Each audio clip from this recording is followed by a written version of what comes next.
Welcome back to my channel. This is William, and today I wanted to talk about something very important. It's something that I wish I knew about before coming and studying in America. It's something that all international students pretty much experience, and I don't feel like it's getting addressed too much. So I decided I'm going to make a video and just be as brutally honest about this specific issue as possible. So let's get started. So as you know my story, I came from South Africa to America in 2013, and when I got here I actually started out at a community college where I got my associate's degree. Then I went to a university, a 4-year private school, where I got my bachelor's degree, and then later on I even got my master's degree. Now throughout this process there's actually been a big elephant in the room. When I graduated with my bachelor's degree in economics, I thought I would get a job really easily. I thought that, hey, I just got a bachelor's degree from the University of Rochester. Back then it was a top 30 school in the nation. Its economics program was absolutely phenomenal. It was in upstate New York, so really close to New York City. I thought that I would be able to get a job really fast. Nonetheless, I also had a very good GPA, so it wasn't like my GPA was bad or anything. However, I didn't get a job as fast as I thought I would.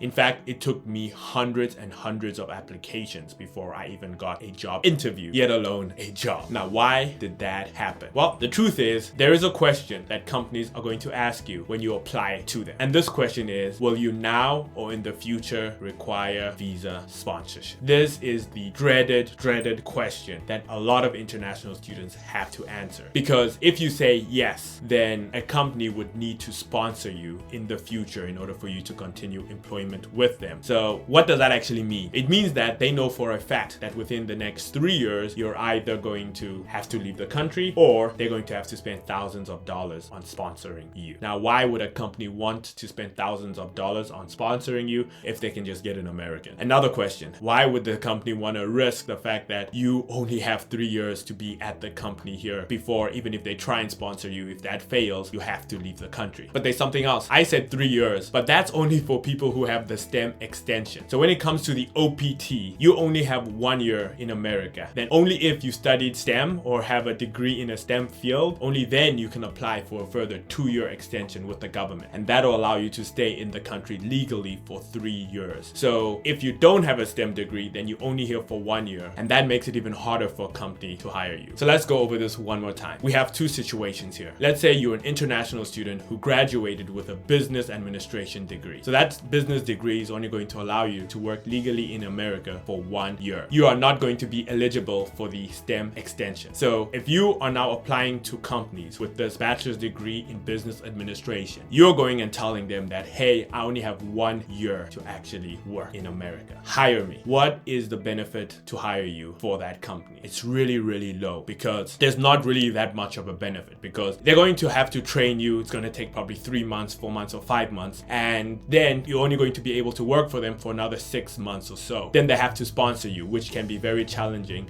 and oftentimes doesn't really work, right? So if that's the case, then you'd have to leave America. So if they hired you today over an American, there's a lot of risk involved. Scenario number 2 is you get a STEM degree. So you're eligible to a 2-year extension on that 1-year OPT. Now, what happens with that is, again, a company hires you and they're going to train you up as a software engineer or whatever you're going to be doing, right? It's going to take them probably 6 months in order to train you up. And then you're only going to be able to work for them for 2.5 years or so before you have to leave. But this is a little bit of a better deal for companies because they can actually have you for 3 years of employment, which if you look around, the average amount of time people stay at their jobs nowadays is like 2 to 3 years. So they're willing to take a risk there, but it's still very difficult. It's still a harder sell. So what does that mean in general as an international student? What it means is that there's a lot of companies who will not hire international students. So when they put that question there, will you now or in the future require sponsorship?